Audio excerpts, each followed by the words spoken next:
Qu'un cours d'eau déborde de temps en temps est un phénomène naturel. Mais que les inondations causent les dégâts impressionnants que nous voyons depuis plusieurs années n'est pas naturel, mais la conséquence des pratiques humaines. En suraménageant, en bétonisant ou transformant les lits des cours d'eau, nous avons créé nous-mêmes les conditions de ces phénomènes.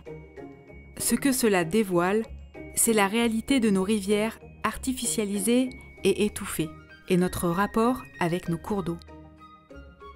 Depuis des siècles, nous en avons exploité les ressources, nous les avons aménagées, y avons déversé nos eaux usées et nos déchets douteux, avons abîmé la flore, chassé la faune et arrêté de les entretenir. Nous avons fait comme si les rivières n'étaient pas des écosystèmes vivants. Il est encore temps de réapprendre à nous en occuper pour leur bien, pour le nôtre et celui des générations futures. En posant des digues, des ponts, des routes, des barrages sur les rivières, en asséchant les zones humides et construisant dans le lit des fleuves pour y habiter, les hommes ont profondément transformé la forme naturelle des rivières. Ils ont réduit la place qu'avait la rivière pour circuler et pour déborder quand elle en avait besoin, son lit majeur. Le lit mineur, c'est l'endroit où elle est toujours en eau, été comme hiver. On a souvent tendance à résumer une rivière à l'eau qu'on voit couler en surface, mais il y a beaucoup plus d'eau qui coule en profondeur, sous le lit mineur, mais aussi de façon beaucoup plus large. Donc c'est ce qu'on appelle la nappe phréatique, c'est l'eau qui s'écoule par capillarité dans le sol. Une rivière, ça change dans le temps. Il y a des épisodes de crue qui font que l'eau ne reste pas circonscrite à ce lit mineur et occupe une place beaucoup plus importante et s'écoule dans ce qu'on appelle le lit majeur. La rivière, elle a aussi tendance à changer son lit, à déposer des matériaux d'un côté, à en reprendre de l'autre, et ça fait partie intégralement de son fonctionnement naturel. Pendant longtemps, on a voulu restreindre la rivière à son lit mineur par des endiguements, des enrochements pour empêcher la rivière de prendre des matériaux, du sable, des graviers sur ses berges, des retenues, des barrages. Donc tout ça, c'était effectivement pour gagner des terrains agricoles ou des terrains urbanisables, mais les conséquences, c'est des impacts liés aux inondations ou à l'érosion des cours d'eau qui s'enfoncent. L'enfoncement des cours d'eau, par exemple, ça abaisse la nappe phréatique, donc ça assèche les zones humides, ça entraîne des sols beaucoup plus secs, ça assèche aussi les prises d'eau pour l'alimentation en eau potable, pour l'irrigation, etc. Et puis effectivement, le fait que la rivière puisse plus profiter de zones inondables, on a des crues qui sont beaucoup plus importantes dans les zones habitées.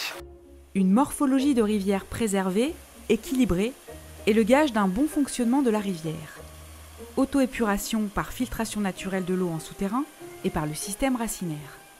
Une dégradation de la forme naturelle d'une rivière va souvent de pair avec un état écologique et une qualité de l'eau dégradée.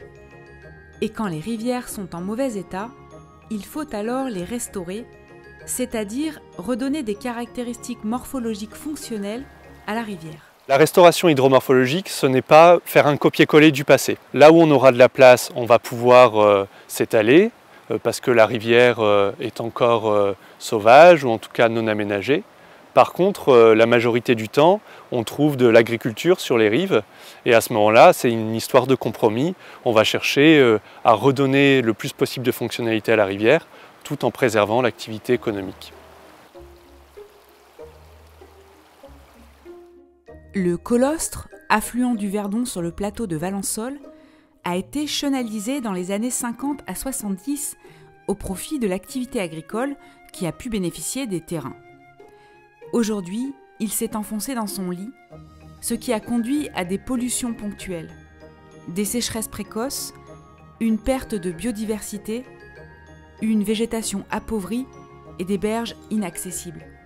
La restauration du colostre, c'est en fait de rehausser la rivière du colostre et de l'élargir quand on peut l'élargir. On reprend parfois son lit dans la ripisylve pour éviter d'entrer sur les terres agricoles. Et parfois, quand on cherche à préserver la biodiversité et pour préserver un maximum d'arbres, on crée des lits secondaires, comme on voit juste derrière. Et ensuite, on viendra replanter toutes les berges pour avoir un système racinaire, encore une fois, qui va venir filtrer l'eau dans l'avenir.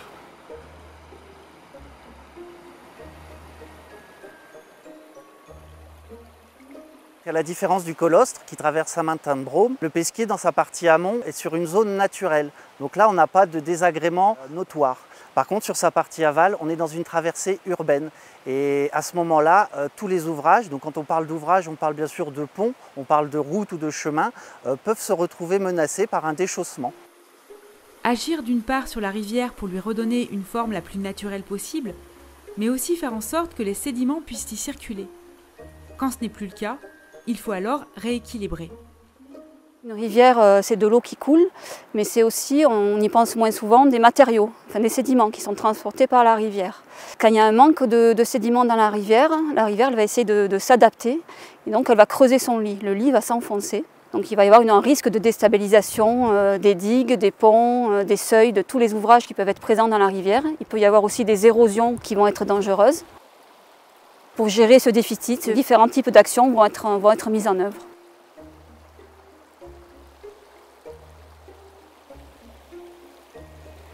Sur le bas et le moyen Verdon, comme sur d'autres cours d'eau, des actions peuvent être menées pour compenser le manque d'apport en sédiments.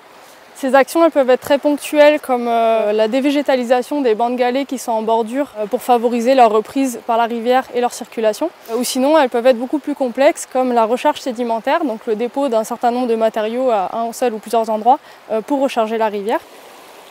Et ces sédiments, ils sont indispensables à la vie aquatique. Ce sont des supports clés pour la biodiversité, notamment pour les poissons, les larves d'insectes aquatiques et aussi les autres invertébrés.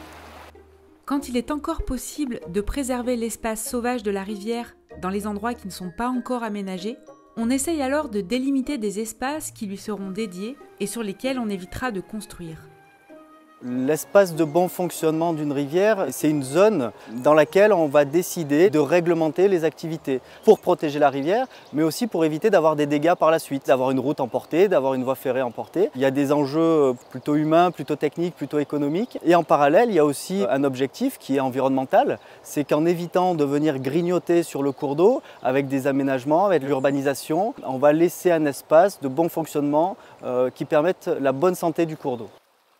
Idéalement, on définit l'espace de bon fonctionnement sur tout un cours d'eau. Donc là, sur le secteur du Verdon, aujourd'hui, on a un espace de bon fonctionnement qui a été défini dans les années 2010 sur le bassin du Haut-Verdon, c'est-à-dire de la source, de la Foudalos, jusqu'au barrage de Castillon. Aujourd'hui, on est en train d'engager la même démarche sur le moyen et le bas Verdon, c'est-à-dire en aval du lac de Castillon. On comprend comment fonctionne le cours d'eau d'un point de vue scientifique, technique, et en fonction des routes, des enjeux économiques, des voies ferrées, on va définir un espace concerté dans lequel on va réglementer les activités. Aujourd'hui, qu'en raison des changements climatiques, on risque d'être confronté à des phénomènes extrêmes de plus en plus fréquents. C'est précisément un outil qui va éviter de refaire des erreurs du passé en venant aménager dans cet espace de divagation du cours d'eau. L'hydromorphologie est au cœur de la GEMAPI, car elle contribue à la fois à la protection contre les inondations et à la gestion des milieux aquatiques. Intervenir sur cette thématique permet de gérer le risque en amont et de manière douce, sans modifier l'équilibre des rivières. En redonnant un cours naturel à la rivière, on ralentit les écoulements et on privilégie les débordements sur des zones où il n'y a que très peu d'enjeux, en amont des espaces urbanisés. En préservant ou restaurant la connexion entre la rivière et la nappe d'eau, on privilégie le maintien des zones humides.